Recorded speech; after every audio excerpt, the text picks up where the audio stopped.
Good morning. Oh, you're doing resting Trump bitch face. Yeah, That's good. Carlos did resting Herman Munster face yesterday. Yeah. Oh, yeah. Oh my God. Well, you'll have to fill me in because I only saw about half the debate because I was consoling Dexter for what seemed like hours after the debate when he heard what Trump said people are doing. Clyde also seems like he's very interested in certain TV shows, so he was watching very intently. So I don't even know where to start. So wow, that's good news for us. Nearly 60 million people watched that. So Carl, we were saying for those of us that marinate in all this and think, oh my God, how could anybody be undecided? This is insane. Some people, I guess, are just, right? They say after Labor Day are just now paying attention and tuning in and going, oh wow, that guy's crazy. Yeah. Right. Yeah, it's interesting. The debates are the opportunity when more Americans are tuned in to one moment in politics than any other time throughout. 60 million is what, 3 times more people than either of the conventions on any given night. Yeah. So it's a big opportunity. And if you want to talk about a home run, I mean, it was bases loaded. It was a grand slam. I'm trying really hard with these sports metaphors. But she did an exceptional job. And, that was only magnified by how awful he did. Yeah. And, you've played a couple clips from Fox News the last 48 hours. And the fact that those exist tells you how bad it was. Because if it was on the bubble, they would have ignored reality. Right. Well, they would have just completely made up what was going on. Right. I mean, it was, as we hate to say it, but the flip of the last debate, right? I mean, it wasn't Trump did so great in the last debate. He still lied like an MFer, like he always does. Yeah. It's just that Biden did so badly that's where all the focus was.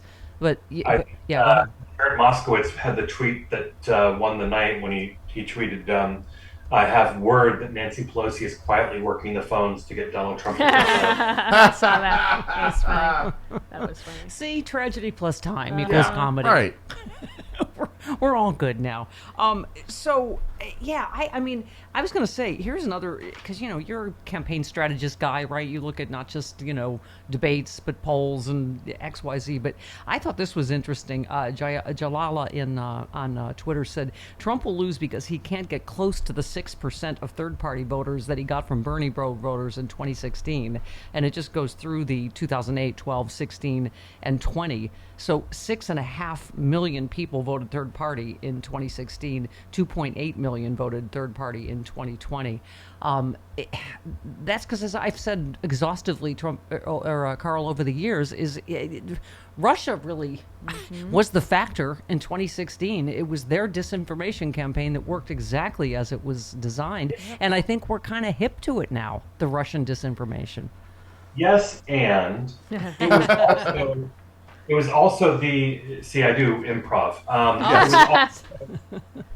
It was also the end point of a 25-year, multi-billion-dollar effort to shape the opinions of Americans about Hillary Clinton. Yeah. Right? Yeah. And so, regardless of what we think about the candidates, let's take this back. Yeah. The numbers don't lie. True. People didn't like Trump. They didn't like Hillary. And I'm saying people, generally. Yeah. Not everybody, but large enough numbers for it to matter. The same thing was shaping up for 2024, right? People didn't like either of them. Some people, right? Enough to matter. Right, yes, and she got, right, Trump got a massive assist from Russia, from WikiLeaks, and from James Comey, ultimately, yeah. And those things, by the way, were calculated to underscore narratives that the right had been playing about Hillary Clinton for a generation. Yeah. So it's not like they just said, well, do whatever you can. They said, what do we have that can undermine trust and make her seem like she's not telling the truth? Because those are things that they've been working on her for a generation. But also, Carl, I was going to say a massive amount of illegal help, as we see, right? Not just a hush money trial, the National Enquirer. I mean, Trump had such a massive amount of illegal help, cheating, whatever you want to call it, I guess some of the courts will still work all that out. But I mean, so I think there are a lot of factors we don't have this time. You know, like when Vladimir Putin says, "I want Kamala to win," we're like, "Oh, please, mother." We know you want the guy that's going to give you Ukraine, right? And we know that Hillary didn't win by or lose by much, right? Yeah. Right. She won the vote by millions, and was it 40,000, 20,000 votes? I don't remember, across the states. So the other thing I'll note is that the focus groups were telling that we saw publicly, and they always tend the non-candidate driven focus groups tend to be a little bit more accurate, with most people who were in there undecided saying if they had to pick somebody coming out of it. I think the one I saw had 12 people saying Kamala Harris and 2 people saying Trump. Yeah. And so that matters. When we say, "Oh, how can you be undecided and how could this even be close?" Because I think that is a big part of it. Most people just don't pay any attention to politics like we do, and now it's like Attention. I have right? to go. Like, this is what was great about the debate is we didn't need the mainstream media. People have eyes and ears. They can see how effing crazy he is, like what we've been talking about for 8 years, right? Here's why it's smart what the vice president did in the debate. The people who don't pay attention like we do, not that they don't pay any attention, they're just not following every twist and turn every day. Right. They have alerts on their phone letting them know whenever the latest news is breaking about the presidential race. But what they do feel is the price of groceries. They feel the price of electricity at home and the price of gas and all of these kind of pocketbook issues. They feel that. And that's why the message around like inflation is going lower and unemployment is at record lows doesn't work on them. And that's why they're undecided. So what did you see in the debate? You saw Donald Trump not say one thing to win those people over. Right. And what did you see from the vice president? Over and over and over again.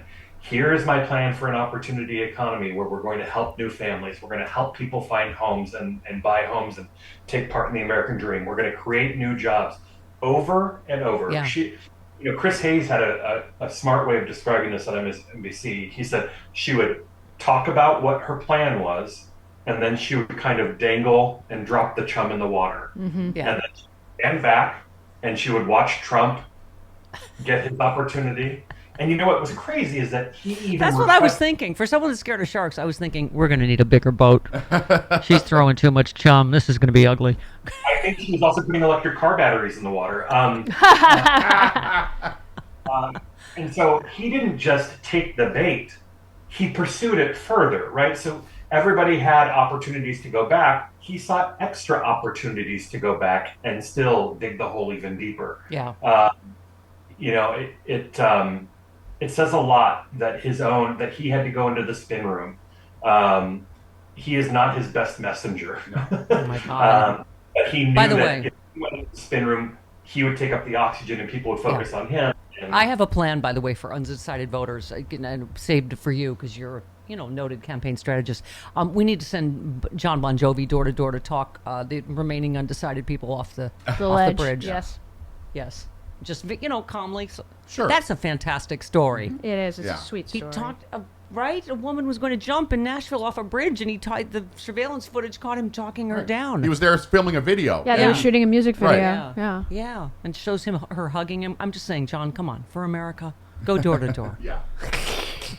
I mean, some of these polls, Carl, I can't remember what percentage it was that I need to know more about Donald Trump. I'm like, what? What more do you possibly need to know? I mean, so I don't know. I would enjoy not learning anything more about Donald Trump other than what his meal requests are in prison. This Vote Vets tweeted, just every day, Carl brings a new... Donald Trump brought a 9/11 conspiracy theorist, Laura Loomer, to a 9/11 memorial ceremony today as a guest. So in a matter of weeks, he smiled with a thumbs up over the graves of our fallen at Arlington, fist pumps in Shanksville, Pennsylvania, and then invites Loomer to a 9/11 ceremony. Every time you think he can't sink lower, he gets his shovel and digs deeper. Yep. I mean... Leave it to New Yorkers. I don't know if you saw the video of the woman at the...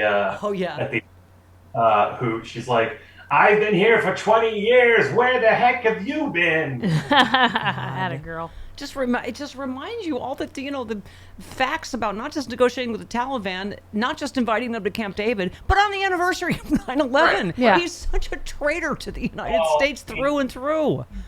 Did we really expect Donald Trump to do something that fits the occasion on the 20 plus anniversary of 9/11, when on 9/11 itself, the things that he wanted to talk about was how his building was tallest in New York. Yeah, Exactly. and I went down and helped a little bit at the rubble. He's always been Liar. such a liar. I've lived in New York I lived there since the 80s. He was such a liar. Everything, about everything. Marla Maple's just a friend. I remember that's the first thing I Right. heard about him. I mean, for people that don't know, they can find this footage. Donald Trump on the phone, just like you've seen a million times on cable news since he became a candidate. And they're talking to him about 9/11 as it's happening, right? Mhm. He doesn't say, like, I'm so worried for our city. Right. I'm so worried about the families that have lost these loved ones.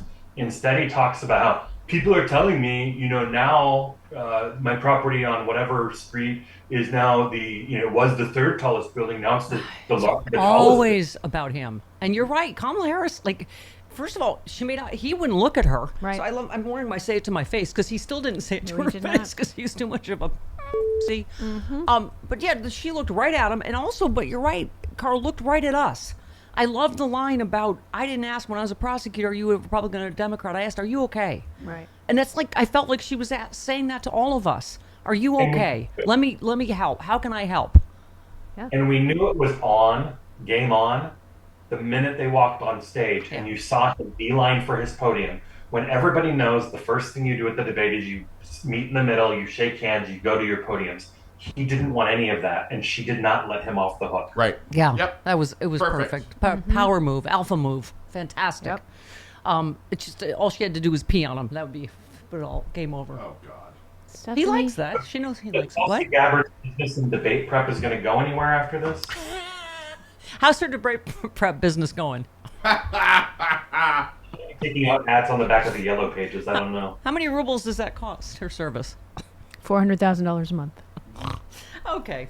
Carl, you're just a scamp and a delight, and I love you. You are. We love I will that. be at Sexy Liberal in Los Angeles. Yes. So Oh my God, we have both President Bartlett and Luke Skywalker and other things we can't tell you where we would have to kill everyone in this radius But of you my know, voice. if those are the people you're talking about, and there are also surprises. I mean, We're saving both America and the universe. Yep. Exactly. All right, we love you, Carl. Can't wait